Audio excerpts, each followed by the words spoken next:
congratulate Dr.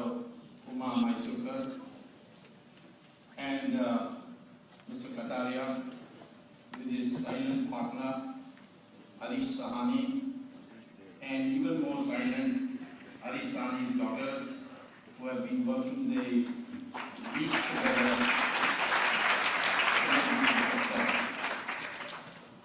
I also am privileged to be in the company of respected Anand Pandya, respected Dr.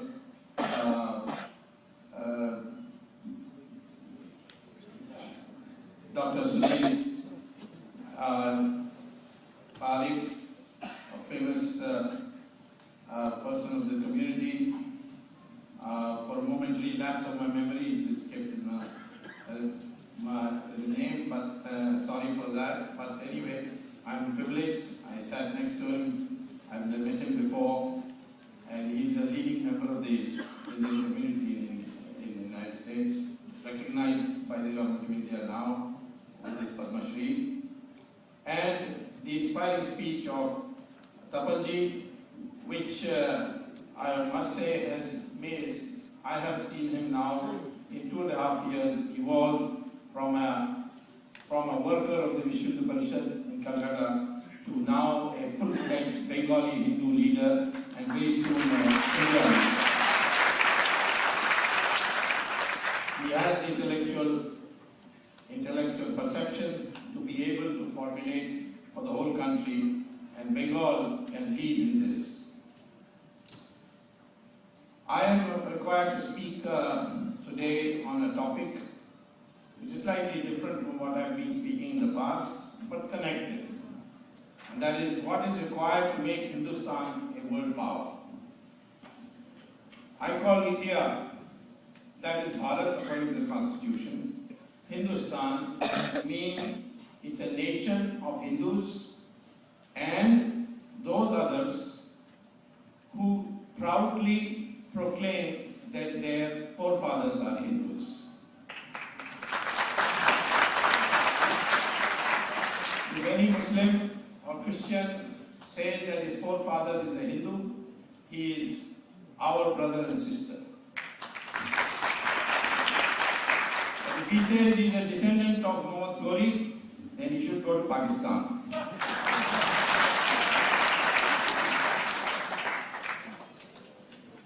Prima facie, we are qualified to be a world power. Because we were a world power only 500 years ago.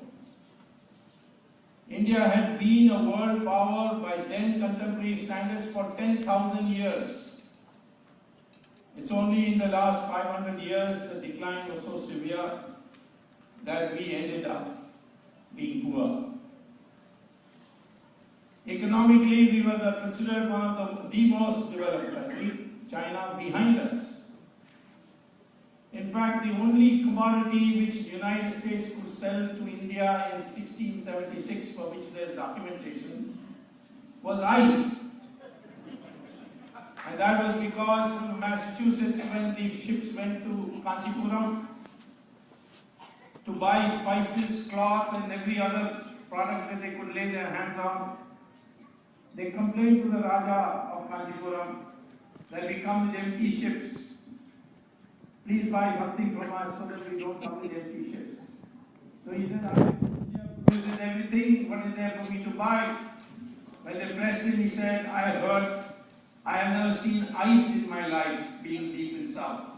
It is there in the Himalayas, but it's too far for me to go.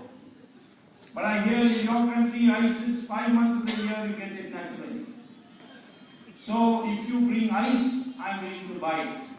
So in Boston area, there's a big lake called Fresh Pond. It freezes over in the winter. They cut up the ice, put sawdust on it, and took it all the way to India to sell it to the Raja of Kanchipuram. That was what the United States could sell to India those days. Times have changed, but they will change again.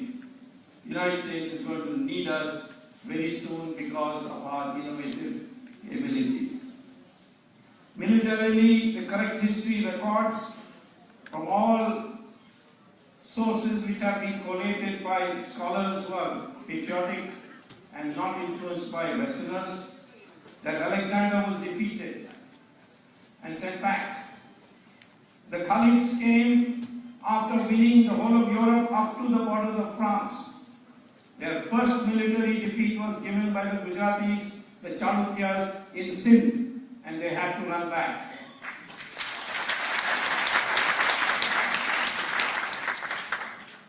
And in all dimensions of human and intellectual endeavor, we have been in the forefront throughout history as the most civilized country. Governance, as the latest book which has come out by Bruce Rich, which you can get from Amazon.com, he says that the governance principles laid down by Chanakya and the King Ashoka are the most appropriate for modern globalized economy of the world.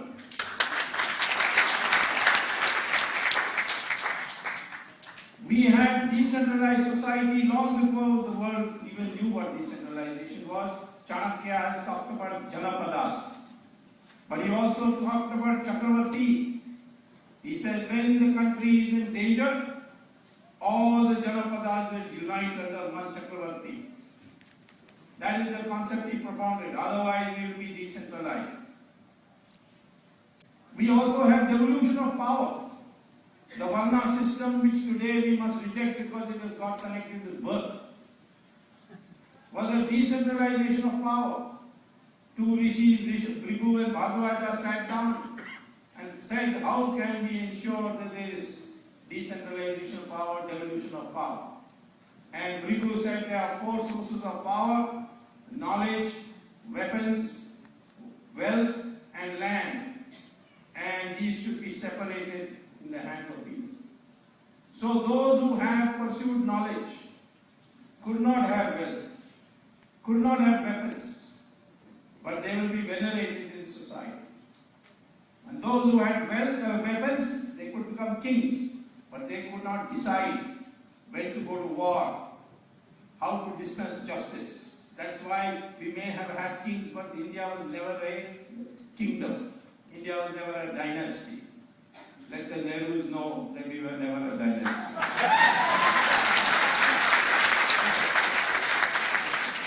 The king had to bow before those with knowledge, wash the feet of the sadhus and sannyasis, and ask for advice. Then only they could declare war. Those who pursued wealth did not enjoy social status only because they had wealth, unlike today in the materialistic world where if you have wealth, you have everything. And those who had land, they had to produce for the society. This was the decentralized system we worked out. We certainly did push out some people who committed crimes out of the society, who popularly came to be known as scheduled caste now. But it was never their children. Their children were also scheduled caste.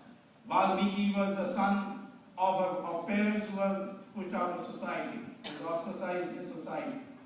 But Saraswati herself came and gave him the mantra, and he became Maharishi. Veda Vyasa was the son of a fisherwoman, and he became a Maharishi. Valmiki wrote the Ramayana, and Veda Vyasa wrote the Mahabharata. Similarly, Kalidasa was a hunter. He became a Mahakavi, a Maharishi. The Rishi of Rishis, Vishwamitra, was a Kshatriya. At least he was born in a Kshatriya family. He became Rishi of Rishis. The only Brahmin I know is Ravan. Ravan was a Brahmin. He was killed by Rama, who was a Kshatriya, because he broke the law. He kidnapped Sita. But the whole India, whether it is the Brahmins, Kshatriyas, anybody, we all together worship Rama. The Brahmins don't say, oh, this Rama killed our Brahmin brother, and therefore we should be against Rama. No one was above the law. But today it has got connected with birth. It is now also the decentralization is broken up. So today the need of hour for Hindu unity is the abolition of the caste system, and the quicker we do it, the better.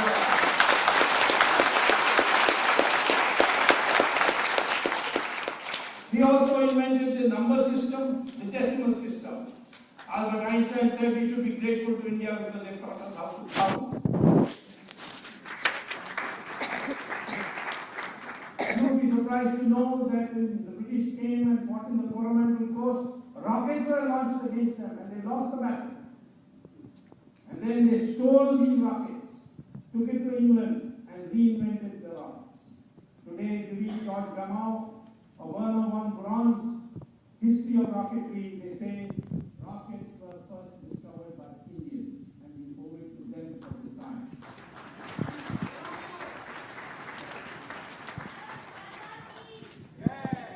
We invented surgery. We invented preventive medicine through Ayurveda. Today, the Harvard Medical School says in a research of almost 7 years on why Indians and why India has the lowest Alzheimer's disease incidence. And they came to the conclusion it is because they eat healthy. That's why they have That is why today the Americans are eating curry like crazy because they say they are healthy. We have now known that tulsi has medicinal properties. In fact, somebody here in the United States tried to patent that tulsi. Cow's milk has now been found to be Indian cows, which the Americans call as Brahmin herd. I don't know why. They don't wear those cows. But this cow's milk is now considered so much of medicinal value that if you drink that, that's much better than drinking any other buffalo milk. Yoga is now being widely accepted.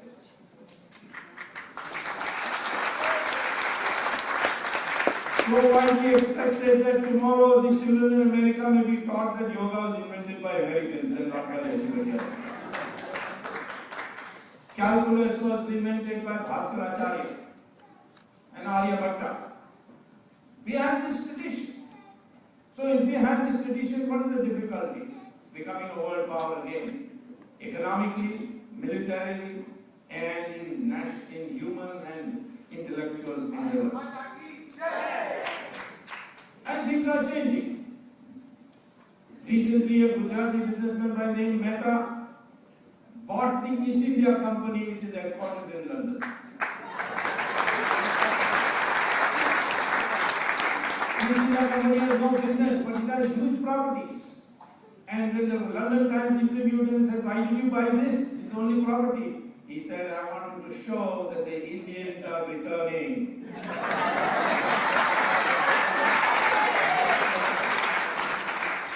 Recently, the IMF asked the government of India for a loan. And we gave $10 billion to the IMF as a loan. All the years we will make it loan. Now we are doing the IMF for a loan. So therefore, let me say, let us go ahead with confidence. Let's not listen to these people who tell us all kinds of things. Anything good about our past has been termed by our super secular intellectuals as mythical. They said Rama Setu was mythical. Rama was mythical. Of course, they had to suffer and withdraw their affidavit they filed in court.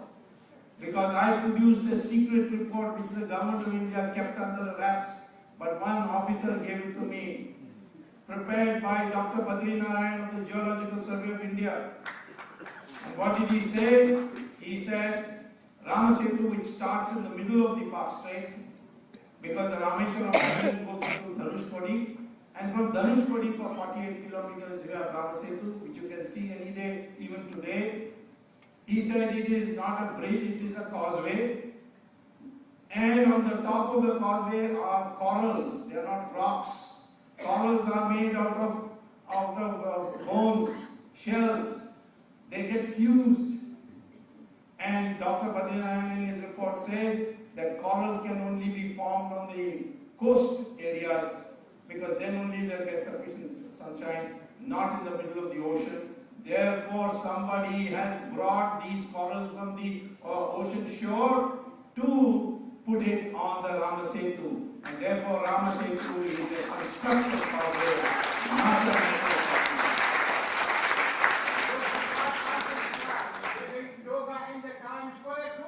Yes, good.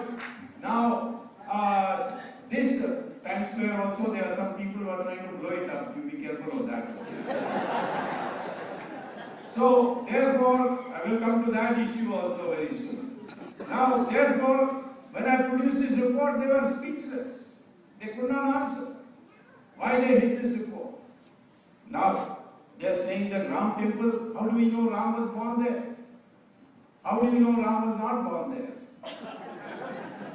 A masjid was there, it was demolished. So much Allah will know about that. Do you know that masjids can be demolished? Saudi Arabia demolishes masjids almost every day to build roads. Pakistan demolishes masjids. Supreme Court in 1994 constitutional bench said masjid is not an essential part of Islamic religion. It's a facilitation center for reading namaz, and namaz can be read anywhere.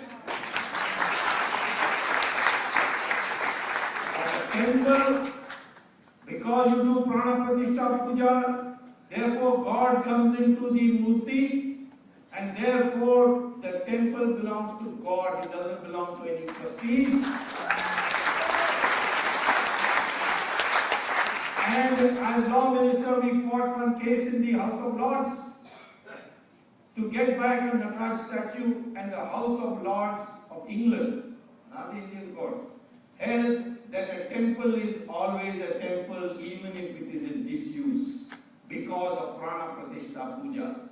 So if there was a temple there before, it shall always be a temple.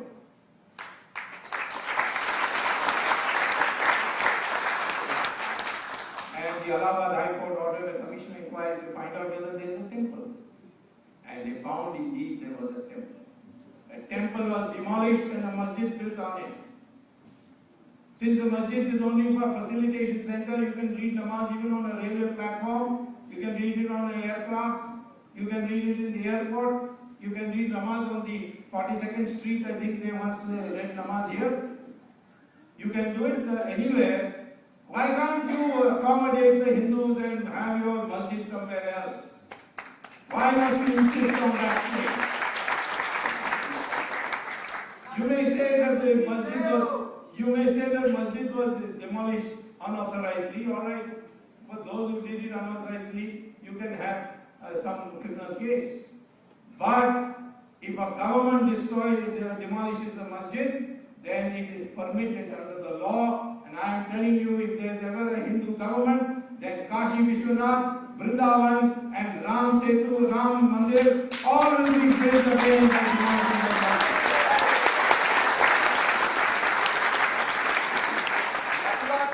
And if the Muslims are Hindustanis and not Gauri ka Aulad, then they should agree with us and help us to build these temples once again.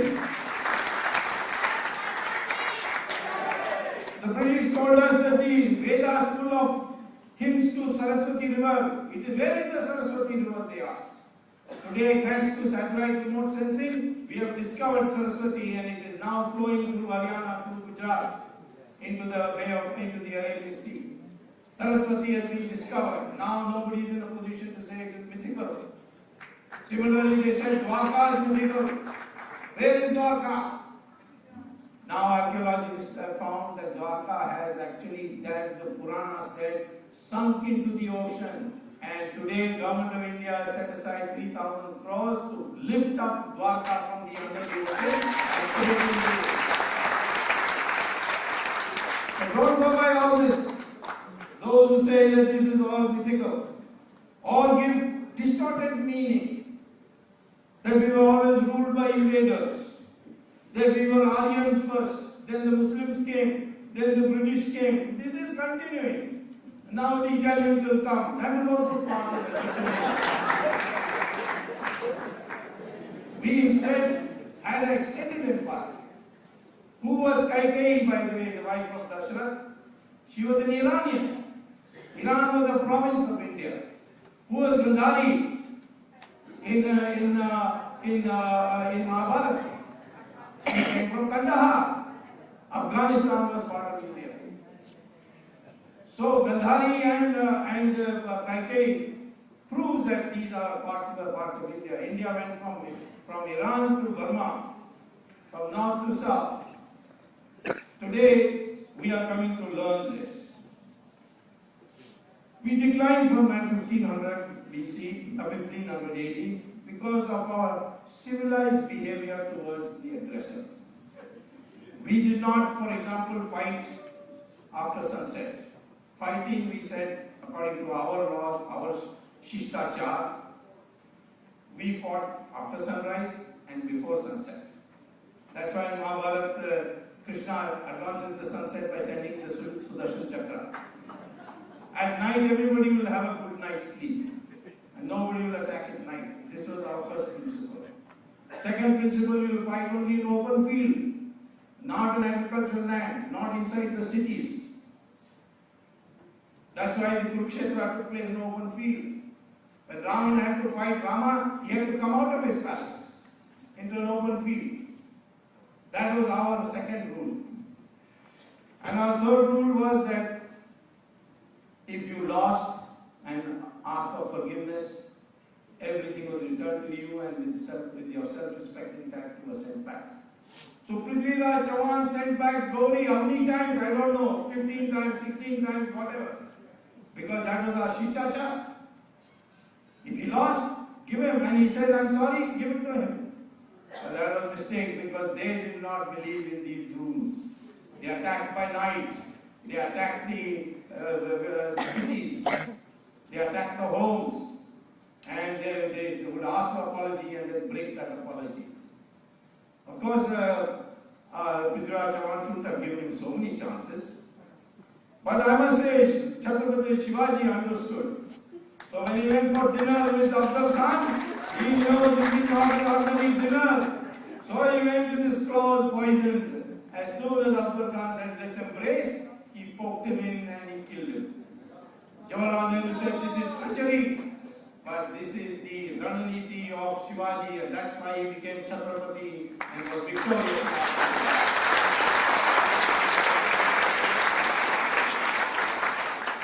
But let me say, even though they broke the law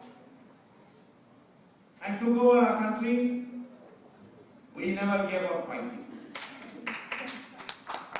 We fought, and this is today a subject of research in Saudi Arabia. Why? Because when the Muslims attacked Iran, and Iran was then ruled by Zoroastrians, who according to modern historians is a breakaway group from Hinduism, because their gathas are very similar to what the Sanskrit sings. They have taken Sanskrit words and given it opposite meaning because they came as rebels. But when they attacked Iran, Muslims in 15 years converted Iran into 100% Muslim. Muslims attacked Babylon, which is now known as Iraq, and in 17 years they made them 100% Muslim. In 21 years, the whole of Egypt was made 100% Muslim. 50 years, the Christians made the whole of Europe Christian. But we had 800 years of Muslim attacks and 200 years of Christian attacks, and we are still 83% Hindu. So that is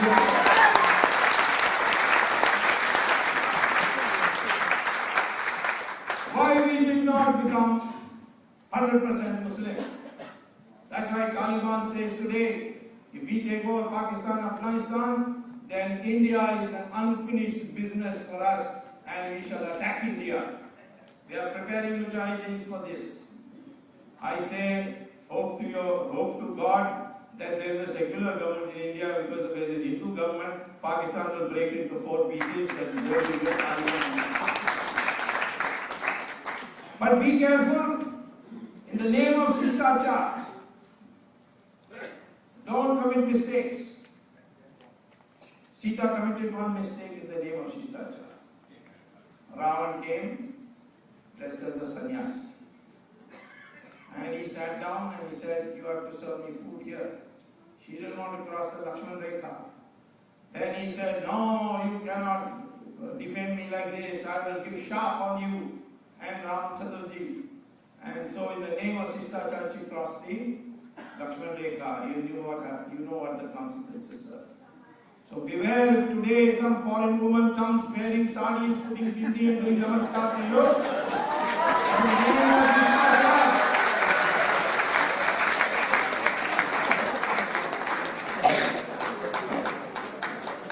Had the British not come at a time when we were so tired, the Marathas would have established a Hindu Rashtra in Delhi. They were very close to it. But the British brought superior weapons, took advantage of our fighting for so many centuries, and were able to defeat them. But we kept fighting. Gattabomman in Tamil Nadu, who preferred to be hanged by the British than submit. Rani Channamma in Karnataka, Rani Jhansi, Sri Aurobindo, Savarkar, Gandhi, Subhash Chandra Bose, all of them fought and did not yield. Till the last day the British didn't have a day's peace. That is the true history of India, not that we submitted and cowered before the foreign invader. After 1947, we would have been a developed country by now, but Jawaharlal Nehru chose to impose a Soviet model in India. Soviet model was a disaster. It failed everywhere in the world, including in the Soviet Union. Namudripal used to tell me there is no inflation in Soviet Union, there is no unemployment in Soviet Union, there is no poverty in Soviet Union. And finally I told him there is no Soviet Union also. As Commerce Minister in the Chandrasekhar government, I brought the blueprints ready for economic reform, and I must say the credit goes to Narasimha Rao, who implemented it with courage, even though the media gives the credit to Manmohan Singh. Manmohan Singh today is the Prime Minister. What reform can he bring? He cannot. He has to ask permission. Today we have again a potential to be a world power. But we need a new mindset today. The mindset of a Virat Hindutva. We are today suffering from the virus that Nehru put into our brain. In 1949, the Americans offered us the seat of the Chinese, which was because the Chinese government was taken over by Mao Zedong. So the Americans got them expelled from the UN Security Council. And they offered the seat to India. And this is now recorded in the declassified documents that have come out from the State Department. And Jawaharlal Nehru said, no, this seat belongs to China and I shall campaign for China to get it. And he campaigned right up till 1971 when China was admitted to the United Nations and the UN Security Council. We gave up Kashmir by taking it to the United Nations when our army had almost finished the job. We gave up Tibet to the Chinese without coming to an agreement on the border. This virus of Nehru should be now subject to some antibiotics and removed from our system. But unfortunately, today the Nehru virus has affected many people in the opposition also. And they are ashamed to say outright, we are believers in Hinduism. We want a Hindustan nation, a Hindu Rashtra which is Hindustan nation. This is what Vivekananda had said. He said, Hindus anywhere, if they say I am a Hindu, he is our brother and sister. And I say he is a Hindustani if he says my ancestors, and proudly says, my ancestors are Hindus. And that means the culture must not change. The Muslims went to Iran and they adopted Persian. Persian was not the language of the Muslims. Arabic is the language of the Muslims. But they adopted the language of Persian as their own. And Iran's official language is Persian, which is the language of the Parsis and the Zoroastrians. The same way I think the Muslims should accept Sanskrit as their language, as their legacy, and make an effort to learn it. So what is our potential today? We have the cheapest agriculture in the world. Agriculture has been neglected. Farmers are committing suicide. A little investment. That investment in agriculture has been declining. We must change that around. And agriculture must be globalized. We must sell our products abroad. You'll be surprised to know that our products are so cheap. The world's cheapest producers, we are the cheapest producer of agricultural products. Milk that we produce in India is only 1/15 the price at which it is sold in Europe. The rice we produce, the wheat we produce, all agricultural products, crops, are the cheapest in the world, and the yield per acre is the lowest in the world. Japan produces one hectare of land 7 times as much rice as we do. But we have not invested. If we invest, tomorrow it will grow. God has been kind to us weather-wise. 12 months of the year you can have agriculture. America's 5 months is in snow. They can't have agriculture. China, same thing. Europe, same thing. In India, God has been kind. He's given you 12 months to do agriculture. You can grow 3 crops. But only on 25% of the land we grow 1 crop.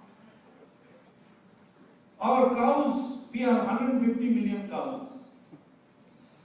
But the average yield of a cow is only 200 liters per year. What is the average yield of an Israeli cow? Average is 11,000 liters per year. If our 150 million cows started giving the Israeli average, I will be swimming to America, not coming by plane. In milk. We are also gifted by the fact that our population has ceased to be a liability, is now being referred to as demographic dividend. Because 70%, 75% of our population is less than 35 years. The average age of an Indian is 29 years. The average age of a Chinese is 38 years. The average age of a Japanese is 47 years. They are aging populations. Our population shall remain young till the year 2060. And if we educate them, motivate them to be innovators, like we have done in software, like we are doing in the chip design in Bangalore, like we are doing in biotechnology, if we motivate them by giving them top-class educational system, for which we should not be ashamed to take assistance from abroad. We must get FDI. If Harvard wants to set up a campus, or Stanford wants to set up a campus, or MIT wants to set up a campus in India, we should permit them and borrow from them. Because after all, we have so many Indians have come to this country and got educated here now. How much difference it makes. So why shouldn't we have a system of a collaboration? Because we are both democratic countries, United States and India. We should do it. If we have an education system which is world class, this young population will drive Indian growth rate, not in the present 9%, but 15% per year. And you grow at 15% per year, for 10 years, you will become a developed country. We can overtake China. Many people are constantly afraid of China. Why are you afraid of China? If we give trouble to China on Tibet, China will not be able to stand. They've got a long supply route to China. In 1962, if Nehru had not lost his nerve and sent the Air Force to bomb the supply routes, the whole war would have been different. But Nehru refused to use the Air Force. Today, we should tell China, stop assisting Pakistan, otherwise we will reopen the question of Tibet, which we have today agreed to be part of China. We should learn this art of bargaining. You will be surprised to know that 95% of China's freight goes through a narrow strip of 90 kilometers called the Malacca Strait. On one side is the Nicobar Islands of India. On the other side is the Sumatra Islands of Indonesia. Both of us enter into a collaboration and say, we shall put a toll gate in Malacca Strait and tell the Chinese, we will not let your ships go through if you don't behave with us. We have the right to do it because the law of the sea says that Indonesia and India together cover the 90 kilometers as the economic zone. We have a right to police it. These are ways to do it. I would like India to be friends with China. I would like India to be so influential in China that she gives up Pakistan. Because without Chinese support, Pakistan won't last one day. It will end up in 4 pieces, as I said, that we can threaten to do. So what do we need? We need, as I said, a mindset. Don't be carried away by our numbers. Don't be carried away by individual performance of industrialists and scientists. It's the mindset that matters. If there are 1,000 goats and 1 tiger, even though the goats are majority, it is the goats which will run away. If there are 5 lions in a cage in the circus, before a thin, wiry ringmaster, each lion is capable of, with his paw, hitting that ringmaster and killing him. But when the ringmaster cracks the whip and says, climb up, they all climb up, because their mind has been programmed. That is the deprogramming that I would like our mindset to go. First, this much as was mentioned by both Tapanji and Anand Pandyaji, we need to bond together. Millions of people come to Kumbh Mela and they come without invitation. They come without any prior accommodation. So disciplined. No incident has ever taken place. No rioting, no misbehavior, no stealing. Kumbh Mela, 1 million people assemble. And then what happens? They disperse and go. You ask each Kumbh Mela person why you came. He will say, I came because my daughter is not getting married, so I decided to pray to God. Everybody has a private contract with God. No problem. But have something for the country. Have something for the Kashmiri Pandits who are suffering. Have for the Guyanese who are fighting there. Have respect for the Malaysian Hindus, the Kazakhstan Hindus. Hindus everywhere, whether they are born in India or not. Anybody who says he's a Hindu, he is part of my family, including Julia Roberts, who's recently died.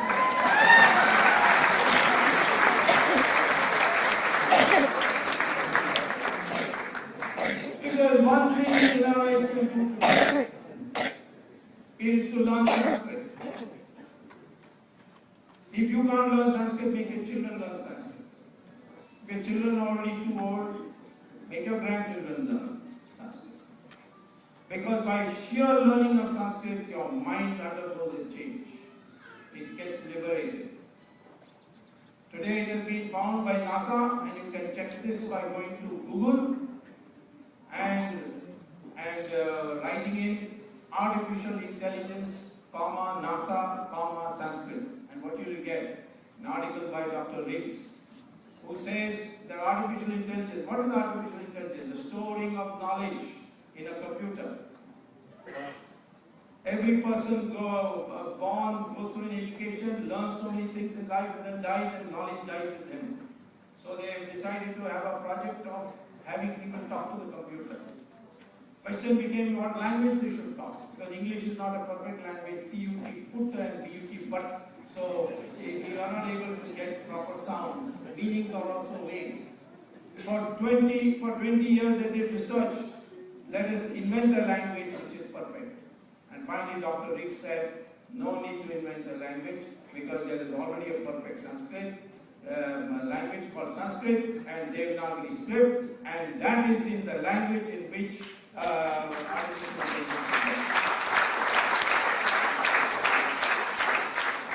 Sanskrit is making a comeback in India. In Mysore, there is a Sanskrit daily, news daily. In Kanpur, there is a news daily. And recently, where Narendra Modi announced that in 6 cities of Gujarat, there will be a Sanskrit daily newspaper. Uttarakhand has also announced that the Sanskrit will be a second language. Sanskrit must come. It is the language of the future. It is the language of the computer. And we have to therefore learn it. Third, and this is the language which will bond India immediately. Hindi can be interim used. Hindi vocabulary should be continuously Sanskritized till it becomes Sanskrit. That was the advice that Adi Shankara gave when he went around the country and converted Hinduism. People said, Pali is ruling. Shall we all drop Pali? He said, no, don't drop Pali. Put Sanskrit words into Pali and go on putting Sanskrit words. Within 25 years, Pali became Sanskrit. The same way Hindi should become Sanskrit, that should be our aim. Hindi in Devanagari script is the vehicle by which we can make Sanskrit as our national language. We must learn the correct history of India. All these bogus theories of Aryans and Dravidians now have been demolished by the recent researches on the DNA. The DNA says we are all one people. What about color? Color has got nothing to do with the race. It has got to do with the pigmentation's response to the sun. Michael Jackson proved that you take out the pigment, you become a white man. And finally, we must rectify our weaknesses. We are increasingly moving into this globalization of one-dimension materialism. We are finding on one side Americans becoming Hindus. Lisa Miller of Newsweek writes an article, now we are all Hindus. Because the concepts of Hinduism meets with the scientific mind. And in India, we are all becoming mummy-daddy culture. We are becoming materialistic. We think money is everything. Any shortcut to money. It is leading to a huge amount of corruption. The corruption that has taken place. The telecom corruption was 100,000 crores of bribe alone. And it was, we in the process sold all our rights to Middle Eastern servers like Etisalat and so on. One minister made 100,000, of course he shared it with many, but he made 100,000 crores, the world's biggest. We are not able to prosecute our people. I have got a court case going. I am not going to let go the minister easily. I will fight it to the end. I will see that he goes to court. But look at our system. Satyam Raju confessed that he had committed a fraud. Around the same time, Madoff here in the United States, he was in New York, he was arrested. Both about the same time. Within 6 months, Madoff was sentenced to 150 years jail term and a huge fine. Satyam is still relaxing in an air-conditioned room in an hospital. Nothing is happening. So corruption is eating at the vitals of our society. We become a materialistic society, and then corruption comes, we can be caught by anybody. And that is what the terrorists who are caught by Indian police say. India is the most corrupt society. We can buy anybody in India, right from the Prime Minister down. That's what they boast. It could be true. It's very dangerous. So we have to get ready to fight. Let me tell you, opportunities come when least expected. When I was fighting the emergency, and I had come to this country to campaign against the emergency, people used to ask me, how will it go? Indira Gandhi is firmly entrenched. There is no protest. We don't see any protest. There are no demonstrations. Nothing is coming in the media. And nothing was happening. But I know that people were getting affected by this. I said, I don't know how to go. My only job is to fight, and I'll fight. One day Mrs. Gandhi declared election, and she lost the election. She herself lost her seat. Who could have predicted that? Therefore, events happen, you should be ready and positioned for it. Thanks to Jayaprakash Narayan, there was a Janata Party position to take advantage of Mrs. Gandhi's decision. So don't despair. Well, this will happen. Nobody can tell when it will happen. If something is your duty to do, you must do it. If something is dharmic, it will happen. When it will happen, nobody can say. But you should be ready for it. I certainly think one way it is going to happen is the Taliban will take over Pakistan, and then Americans will flee Afghanistan, then Afghanistan will also become Taliban, then there is war. That war we must win. Of course we will win, because Sri Aurobindo had said long years ago that in 2012, 2013 there will be a huge fight, and Akhand Bharat will come to peace and again.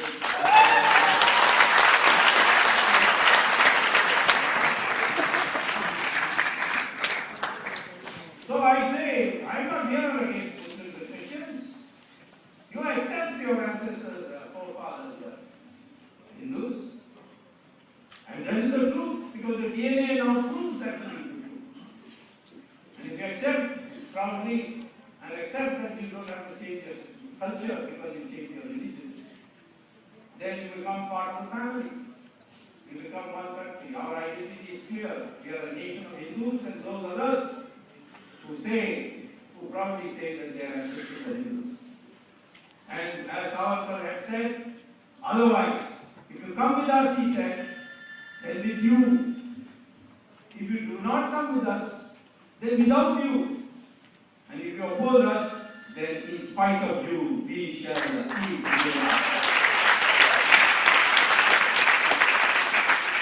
So my friend, look at great destiny awaiting us. We have proved ourselves already. The NRIs particularly have shown by rising to great heights in this country that Indians are capable. We were a power, world power. We are a billion people. We have a huge land mass. We have a peninsula which juts into 3 oceans. So therefore we have the potential. We have a young population. We have an agriculture which has got limitless possibilities for growth. So therefore, we are ready. Potential is there. It requires a new mindset. And yes, India must now dominate the world. As a world power, we have always dominated the world, but never by aggression. We went to Southeast Asia. By persuasion, we made them all into Mahayana Buddhists and later on Hindus. Even in China, the concept of Hinduism went there from Dharma, from Kanchipuram, went all the way to Shaolin and invented the wushu art, which is now known as karate. Karate came from India. Even today, karate is practiced in Kerala. So we have this huge tradition.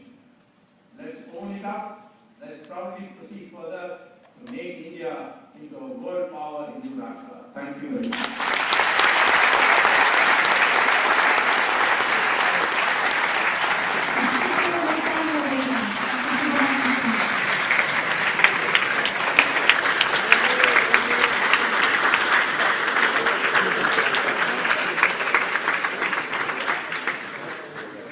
Well,